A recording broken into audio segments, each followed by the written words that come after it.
Dito ngayon tayo sa Barangay Bulalakaw. Yan o. Barangay Bulalakaw.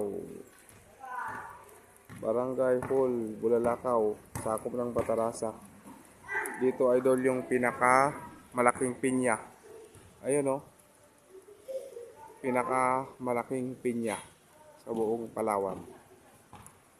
Dito nyo lang matatagpuan yan mga idol o.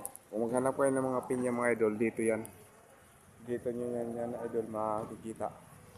Yan sa Bulalakaw. Barangay Bulalakaw mga idol. Ito yung pinaka-barangay nila. Ayun o, laki ng pinya mga idol o. Ayun o. Sobrang laki ng pinya. Pwede ka dyan pumasok idol o. Ayun o, malaki pinya. Sa loob yan. Ito yung pinaka-court nila idol. Ayun o. Pinaka-court nila. Malapad din yung court nila dito mga idol. So yun lang mga idol. Alright. Yan yung area mga idol. Bye bye. See you next vlog. Tingnan nyo idol oh. Ganda. Oh. Ganda dito idol oh. Kita mo yung bundok. Kita mo lahat ng buong Batarasa. Ayun oh. Buong Batarasa. Kitang kita din oh.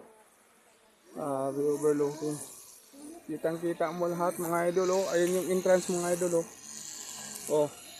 Ito yung pinya ng Batarasa, Palawan. Pinakamalaking nakatayo. Nakakalula yung sa baba oh. Pag sumilip ka nakakalula oh, grabe. Lulang-lula ka talaga. Oh, di mo kalain na ganun kalaki pala to sa taas oh. Yun mga idol. Grabe. Solid na solid talaga. Grabe kaganda mga idol. Right. Tingin dito mga idol kasi grabe kahaba oh. Yan oh. Oh, grabe. Ganun dito idol oh. Overlooking oh. Grabe mga idol oh. Kahaba talaga mga idol oh. Grabe. Ganun kalupit mga idol. Lulang-lula. Kitang-kita dito yung pinya ng Batarasa, Palawan. Mga idol.